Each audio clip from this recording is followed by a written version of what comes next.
This is World Combat Sports. Hello, everyone, and thanks for tuning in once again.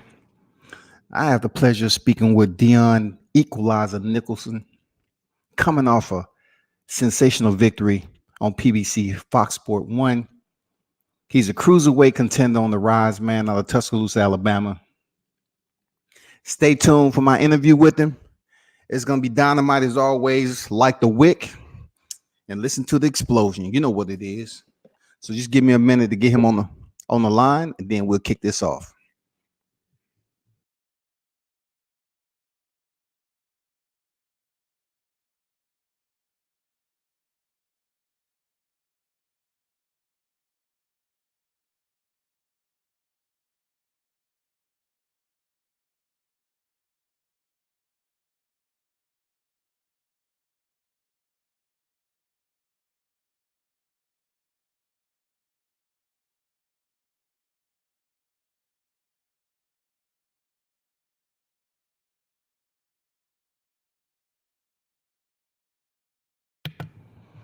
Hello, everyone. Thanks for tuning in. This is Scotty White, World Combat Sports. I'm on the line with the one and only Deon Equalizer Nicholson, coming off a sensational victory on PBC. Fight of the night, in my opinion. Yes, sir. Hey, how you doing there, champ? I'm doing great, man. Hey, we got a lot to talk about, man. We got a lot to talk about. That was one of the biggest fights of your career. And it seemed like it was just another fight to you. The good thing about it there, Deon, was you are known for going in there in the early rounds and knocking fighters out, but you showed you can go 10 rounds, man. Let's talk about all the Tuscaloosa fans that join you on the ride up, man. How was that experience? Man, it was great, man. It was a great experience to just, fight on a big undercard like that. A lot of people, and I met a lot of different people, man. It's just amazing. It's a blessing, man. What was your spirit like? The biggest fight of your career, and you're 12-0, 12 knockouts, and you heading into this fight against a guy who's a pretty tough opposition. You know what I'm saying? Yeah. Man, well, I had I thought I trained hard for this fight as I do for any other fight. I knew that Earl Newman was a good opponent. He come to fight, and to find out that he was an Olympian. Yeah. Mm-hmm. So I knew he had good boxing ability. I knew, but I just think I'm fighting for something different. You know what I'm saying? Hey, man, you ain't never lied. I can see it. Yeah. I can see you fight for something different, man. And for those of you that's tuned in, man, Deon, he was out of the sport for a minute. He just had to take care of some things. And he came back. He had a first round knockout heading into this fight on PBC. So Yeah. I wanted to ask you post-fight interview, but what are some of the areas that you and your coach took a look at with Earl Newman, leading into this fight? We knew that we'll wear him down with body shots. We knew he was long, so we were looking forward to cutting the distance and getting in early and work the body, and wear him down because of his activity on level. Go low, gets low as the rounds go. So I was looking forward. They was trying to drown me, but that what I was looking forward to drowning him, taking him in the deep rounds and finishing him with a knockout. I did get a knockout, but I think I bounced good. I think it's some things that I think I could have did better, like head movement. I think they just come from the ring rust that I had for being out the ring for almost a year. Understood. I mean, it was a lot to critique on both sides, man. But like I said earlier, it was fight of the night. I mean, Yeah, man. hands That down, impact. that was fight I of the went night. back and watched it myself. Yeah. And I know you was like, "Dang, I can't believe I was in close quarters battles for 10 rounds like that, man." Yeah, man. I was in good shape, man. I prepared well for that fight, man. Every fight, people look forward to seeing the explosive fight because I'm one of the person I like to push the issue in the fight. You know what I'm saying? True. Hey, we salute you for sticking to the game plan, man, as far as being that exciting fighter. When they was announcing the first round, and they were finished with the fighters' names and introductions and everything, you was postured over there in the corner. What were you thinking about? You about to be in a 10-round fight, cruiserweight division against a very tough opposition. What was your thought process, man? All my thought process was I'm about to defeat him. I'm about to win, man. That's the only thing I was thinking about is just winning. You know, coming out of the first round, I know I hit him with some good shots, Yeah. and I knew then I was like, yeah, this gonna be a fight. So I knew to take my time and outthink him, and stay on my jab, which I out jabbed him. I probably double out jabbed him. So you know, And we're talking about a fighter who's used to fighting close quarters, but most of the time you see power shots that Deon coming from you, hard power yeah, shots. But your jab, man, in the first round, to be honest, I thought the fight was going to end in the first round. The way you was able to connect on them, yeah. I was, And a lot of people don't know, man. I fought that fight with an injured wrist. My right wrist. I injured 2 weeks. 2 weeks before the fight, I injured my wrist in sparring. man. It shows that savage in you, man. That heart. You know what I'm saying? Because we couldn't Yeah, see it. man. Yeah, man. Just keeping it together. But like I said, man, I feel like I'm fighting for something different, man. Coming from where I come from, and I just don't believe in breaking. I believe in giving my all, and that's what everybody got to see. The Equalizer. Happy I got to fight on TV so people could see my talent, man. And you fighting on TV there, Deon, it seems like you was a different fighter, man. Like you showed a lot of maturity. I ain't gonna lie. You showed a lot of maturity from those who may have followed you fighting on the regional scene, Yeah, seeing how aggressive you are to popping that jab out there, man, using your combinations. true, true. It's a lot more that people haven't seen, man. Like it's a whole nother side of me that people but as the competition go up, people see more things out of me. You know what I mean? More good Yeah. things out of me. So I'm looking forward. I'm looking forward to doing some big things this year. Hey Deon, early in the fight, man, you had your way with Earl Newman. When I say had your way, you was able to land at will. I mean, you was really moving them. You was letting them know you ain't going anywhere. And to me, True. I'm looking at that fight like it seemed like you didn't get him up out of there the first round, but you settled down and you just start boxing him. In the mid rounds, it seemed like, Earl Newman, came on a little bit. Start coming on. Yeah, he started coming on. I actually took a round. I know one of those rounds. I think the fifth round. I took off. 'Cause I knew it was a 10-round fight, and but it wasn't that I was tired. I just took out the round, and the late rounds. You see how I can, I turned it back up. My coach told me to turn it back up. Yeah, I was just gonna talk about the fifth and sixth round because he was able to land. So you in there with a long rangey fighter like Newman, what did you think Yeah. you had to make adjustments to? Why was he able to land on you in the fifth round? I thought I could have moved my head more, did a little more head movement. That's about it, man. I thought I could have had a little more head movement, better head movement, and moving my upper body because that's something that I'm very good at. But other than that, you know, I ain't see nothing else but head movement, having my hands up. Besides that little sprinkle of momentum that Earl Newman has, man, You showed you not only, had that jab on the bezel, but you also showed that you had a chin, man.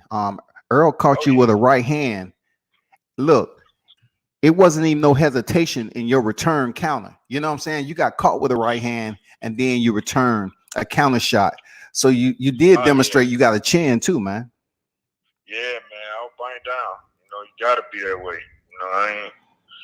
Uh, like I was saying, like I come to fight. I ain't coming to lay down. I know what I'm up against, and this my opportunity to change my everything. So when you fight for something different, I think I'm a little different from a lot of fighters. True words. Haven't been 10 rounds there, Deon. How did you feel going into the championship rounds, so to speak? Those last 2 rounds. And I call them championship rounds because you haven't been there before, but there was the longest you actually been in there with an opponent. So how were you feeling when you got to that 9th and 10th round? I actually felt good, man. I was numb, man.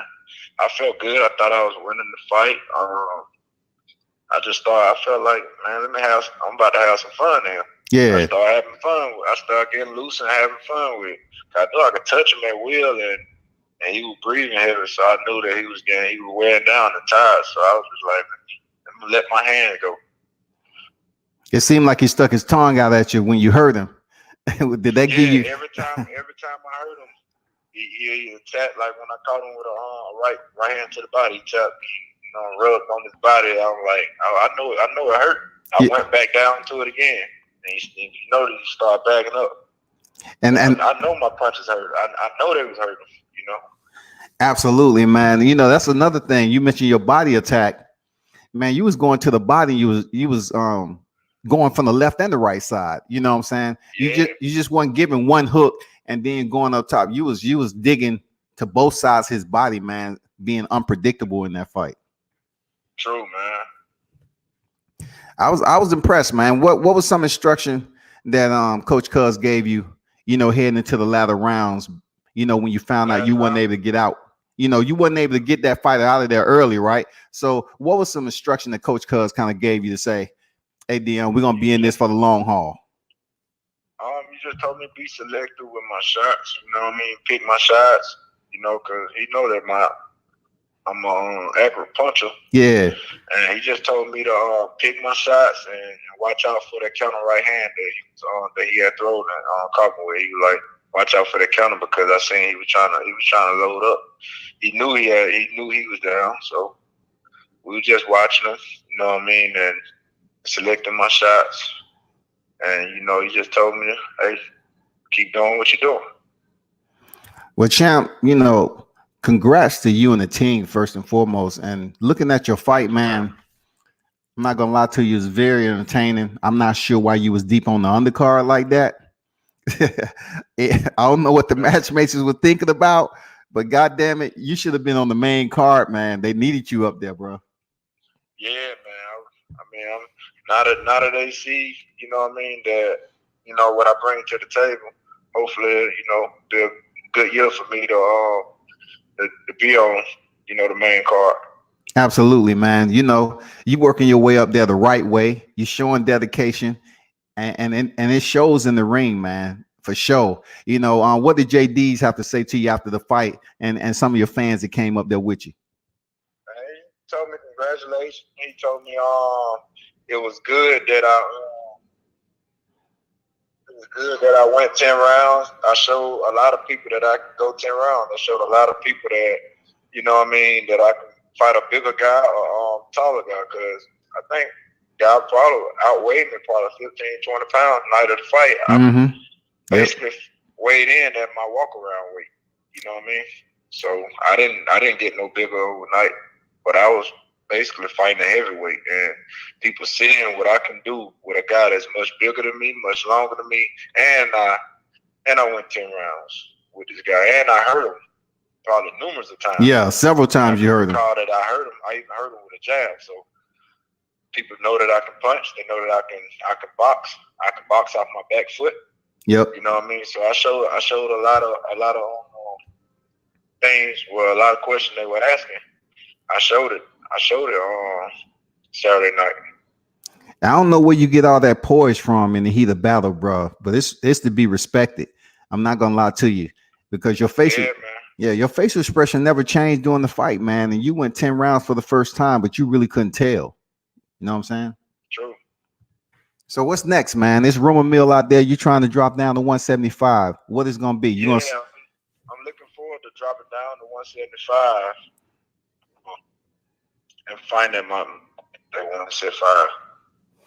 That's what I'm looking on. I think I'm a lot stronger. And I'll be a big 175 pounder.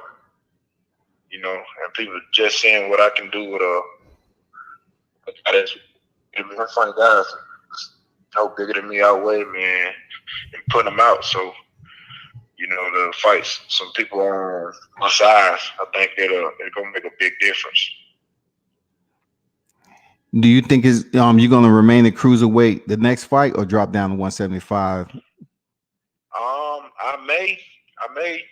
I mean, I wanted to just fight at both weights. You know what I mean? Rather than no matter if they give me the right opponents. Yeah. The right opponents. I'm looking to do some big things. So I just want to fight some big names. Absolutely, I agree with you on that. Mark my, you know, show people that you know who I am. You know, so I'm looking forward to doing some big things this year. Well, definitely your Wall Street went up after that fight last night, man, because a lot of people are talking about it. I mean, it ain't like you've been anywhere really and had bad performances. It's just used to the ones who actually follow you. They used to you going in there, getting that out, you know, getting that opponent out the ring. But like I said before, man, very impressive. Absolutely. Your jab it was strict, man. It was like the timing on your jab with your power shots was a little bit unexpected because I ain't never seen you jab like that, to be honest. You ain't been in the ring long enough. I know, man. I'm used to knocking them out, putting them out when I touch them. That's what's up, man. You know, Deontay have any words? Anybody in the camp have any words for you after your fight? I haven't talked to D yet. Okay. D, he's in camp now, so yeah. You know, I know he fully focused, but I'm probably gonna go up there and watch him spar. You know.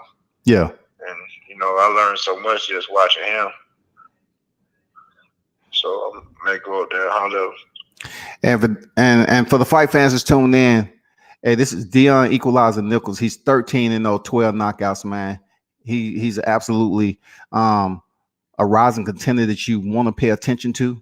Very entertaining fighter. You might want to check out the replay or the reruns on PBC, Fox Sport 1. He's on the undercard of Ugas and Dallas Jr. So, champ, yes, any final words you want to say to your fans? I'd like to thank everybody that came out, you know, that supported me, man. You know, and I look forward to doing some big things this year. So continue to follow me, man. Team Equalizer. And to that Team Equalizer, man, salute to you from World Combat Sports, man. I appreciate the post-fight follow-up. Much respect to you. And look forward to seeing you back in the square, my brother. Salute and thank you. Thank you, man. I really appreciate you, bro. All right, take it easy, bro. Salute. All right, you too.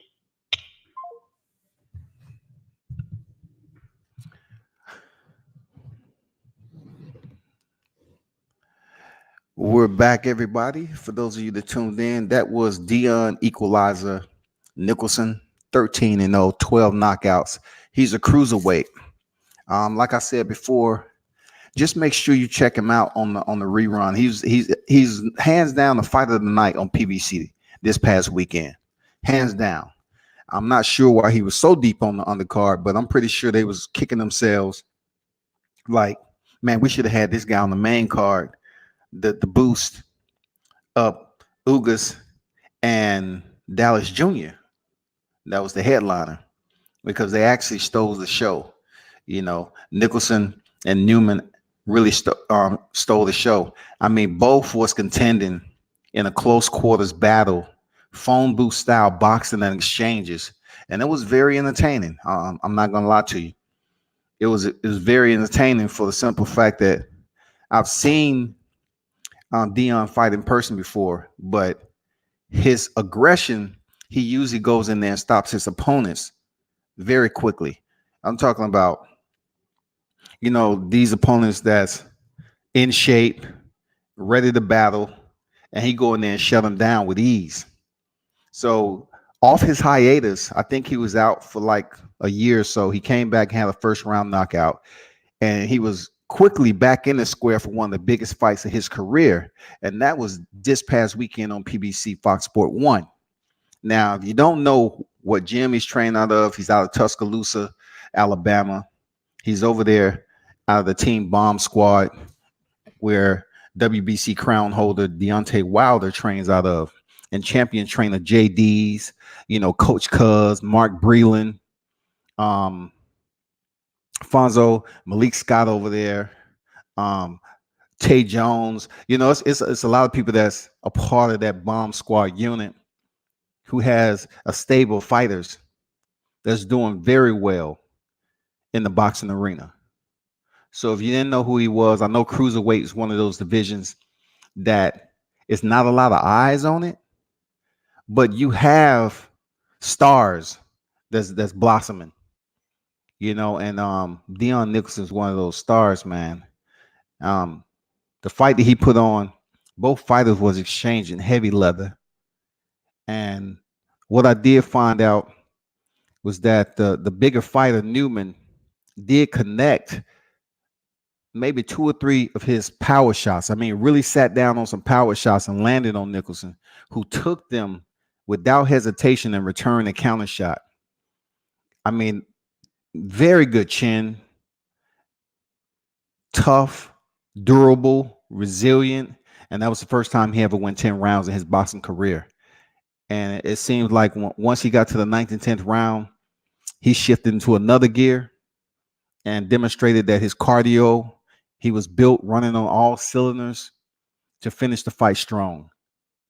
And I think that's a lot of people that's going to take a look at Nicholson and say, we need to really pay attention to this boxer.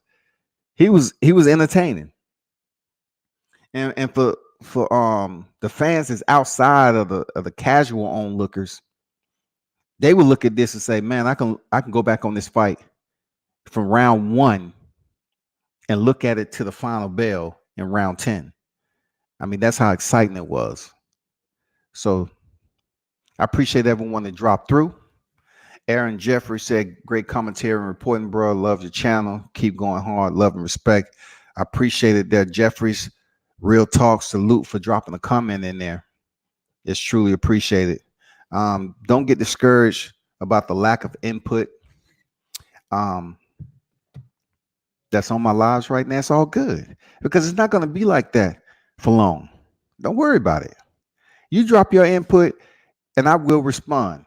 You know what I'm saying? I will absolutely give recognition to those who come in here and get input. My channel is what it is. I cover boxing and MMA. It ain't going to change.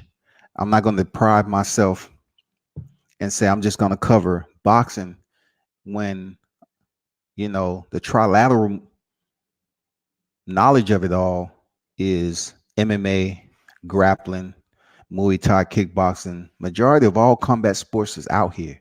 Very interesting to me, especially jujitsu. I'm still learning the actual process and what I'm looking at. Very educational thread, of combat sports in a different manner. And out of all the combat sports, jiu-jitsu is one of those that you really can't fake without putting in the work, period. But anyway, I want to salute Dion Nicholson for dropping through. Thanks for the pre-fight and post-fight interview, my brother. Best wishes out there in the world of boxing. Being a part of one of the greatest teams is out of Tuscaloosa, Alabama, as the WBC heavyweight crown holder Deontay Wilder prepares for Tyson Fury. It's going to be a big deal. It's the biggest fight of 2020. You best believe it. MGM is going to be packed. It's going to be epic. It's going to be a thriller. And I believe after the champ goes in there and retain his WBC title, then we all curious to see what's next. That's just facts. It's a lot that's out there for the champ. And what we can respect about Deontay Wilder is he went up here and gave Bermane Stiverne a rematch that went the distance, the only man to go the distance with him before Tyson Fury. All right. And then you look at Luis Ortiz twice. And then he's stepping back in with Tyson Fury, who everybody is. I mean, I won't say everybody. I cannot sit up here and do a consensus about everybody, but on the media, several, media outlets and so forth continue to report the left and right angle of who really won that fight. Was it Deontay Wilder? Was it Tyson Fury who won that first fight? Well, guess what? 22nd of this month, we're going to be able to sell it. No more talking. You know what I'm saying? No more talking. It's on and popping. The champ just did a quick turnaround with Luis Ortiz in the MGM. So he's headed back to those same battlegrounds the 22nd of February this month. He's going in there for his 11th title defense. Been champion, reigning, defending for over 4 years. So that's what it is. It's epic. And for those individuals, they always speak about the lack of fundamentals or the fragmented boxing basics that you put off on Deontay Wilder. Then if Tyson Fury is that boxer, guess what? He'll have to prove it. He will have to be good for 12 rounds. And as the champ says, he only has to be good for a second. In my eyes, he has to be good for a heartbeat. That's because that's all it takes for him to land that shot. And we're talking about a fighter who has power in both hands. For Life said, salute. Retros for Life, 79 Boxing, salute to you. Thanks for dropping in and making yourself known. Truly appreciate it. Pass the word. World Combat Sports. Share the content, of course. Subscribe to the channels. And follow me on Facebook, man, IG, and all that. That's what it's about.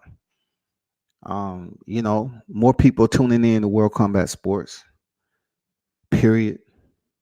And I look forward to being over there in the stronghold this month and checking that fight out. It's going to be amazing. It's going to shake up the heavyweight division. And in closing, when the champ comes out of this with another defense, his 11th, what are y'all going to say about Anthony Joshua then? What's going to be the narrative? You know what I'm saying? If Anthony Joshua, 1 minute Eddie Hearns say it's cool to give 50-50, and we all know Eddie Hearns is the one that make all the moves. He makes the decision. He checked the boxes, cross the T's, dot the I's, right? So for Joshua to come behind him and say, why do you think Deontay deserves 50-50? And then he comes out saying it should be 70-30. Don't read too much into that, because that's just Anthony Joshua pretending. All right? Don't read too much into that. Just let that slide down. You know what I'm saying? Don't worry about it, because it's just Joshua making the conversation for social media interesting for people to latch on to media outlets like myself. I didn't report on it until now, but just give small media segues another description to put up there and say Joshua wants 70-30 to fight Deontay Wilder. One thing you need to understand, it's a difference between talking about a fight and actually making the fight.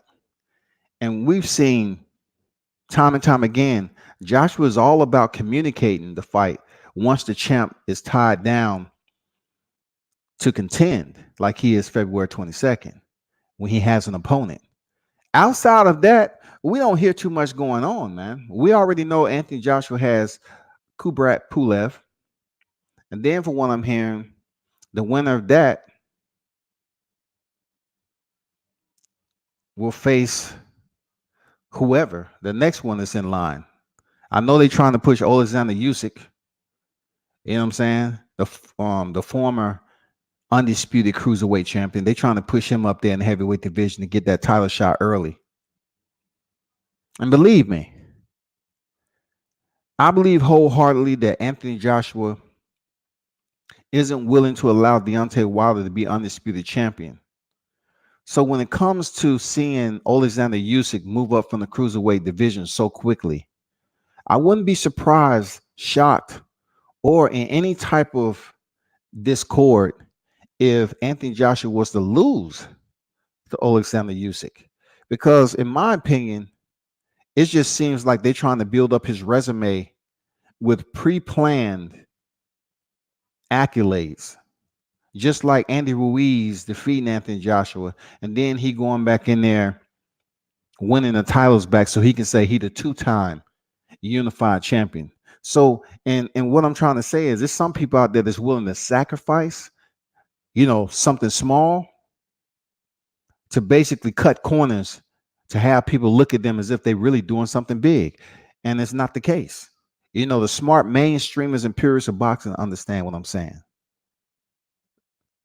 They understand because when Joshua came out there, his freaking manager, and I don't mean to prolong this. This is freaking Deon's live. The one thing we understand about that is when this manager was rubbing the back of his head, he knew the cameras was hot. He knew the lens was focused on every move that was going on with both fighters, Andy Ruiz and Anthony Joshua. Right at that moment, everybody was speculating something ain't right. Why is his manager rubbing his head? It's not ice or anything like that.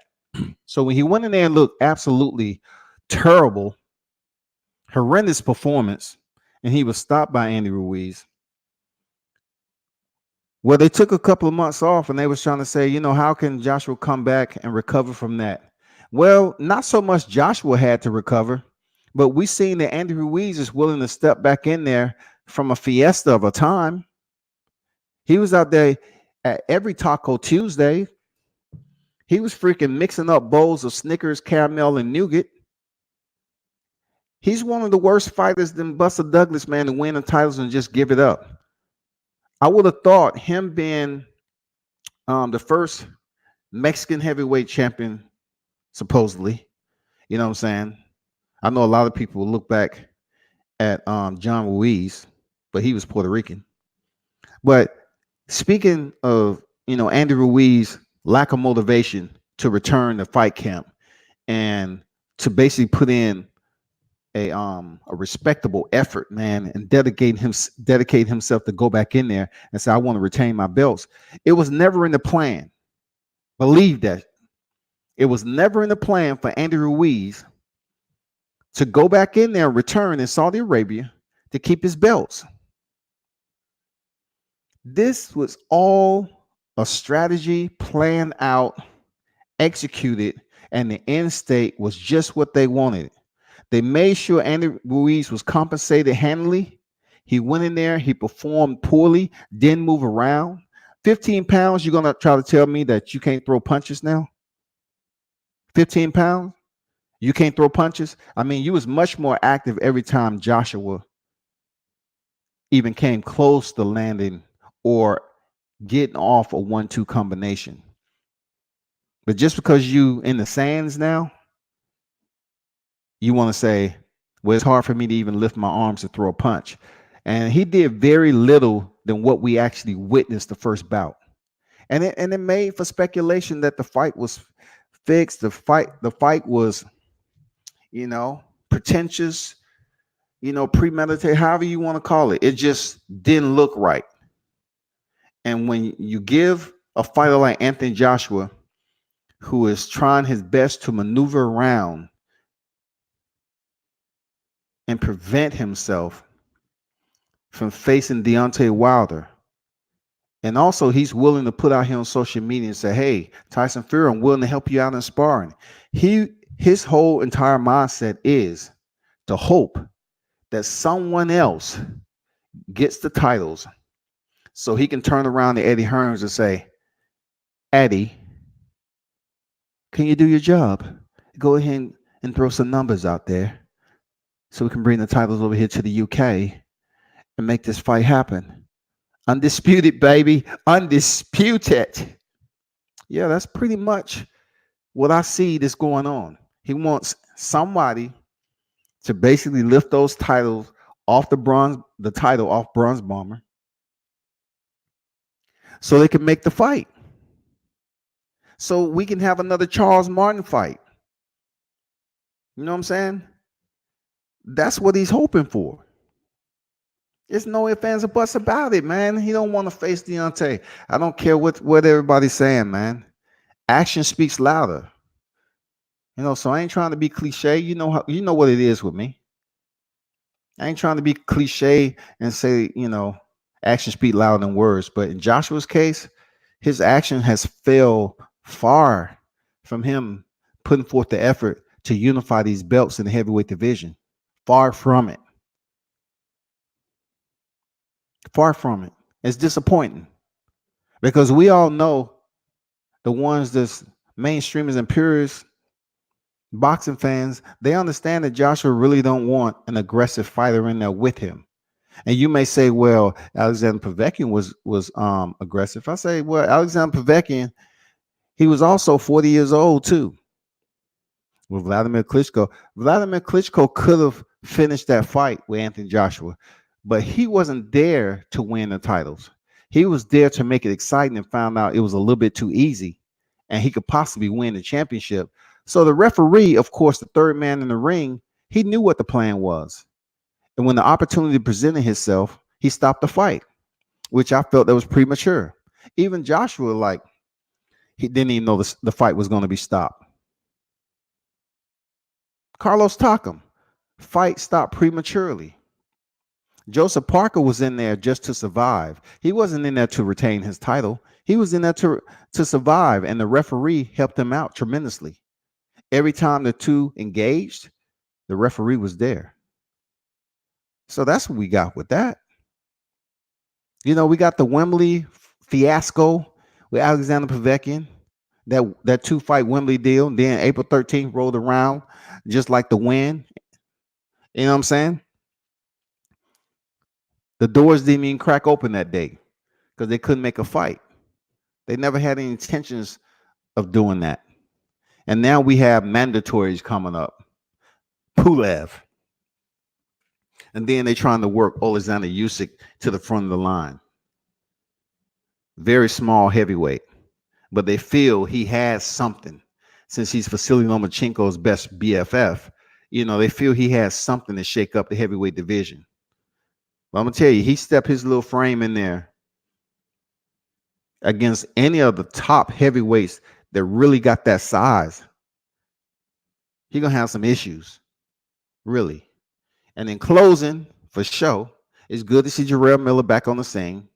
He just signed a new contract. So congrats to him being able to rebound from popping with multiple PEDs and getting back on the scene, man.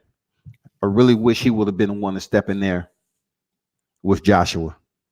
Seriously. I wish that fight in NYC wouldn't have played out the way it did, but you have to be smarter. Jarrell Miller took accountability for his actions. And when I talked to him when we was in the Prudential Center in Jersey, he said, hey, I'm not perfect. I could have pointed the finger at a lot of people, but I didn't. But I'm not perfect. And, I can respect that. I can respect what he was talking about. Jarrell Miller wasn't the asshole. He kept it 100. He kept it honest, in my opinion. He admitted, not any fighter that I know of that has tested like he did. And in public, when you ain't never seen me before and you willing to let me know that, hey, I ain't perfect. I did what I did. And I didn't point the finger at others who I noticed doing it. So that part of it, I can respect him for having integrity. Even though his actions and judgment was poor, he did come with integrity when I spoke to him with the camera going, when I had the opportunity to get that interview. So, you know what it is. I appreciate everybody for tuning in. This is Scotty White of World Combat Sports. Be sure to turn up and tune in next time.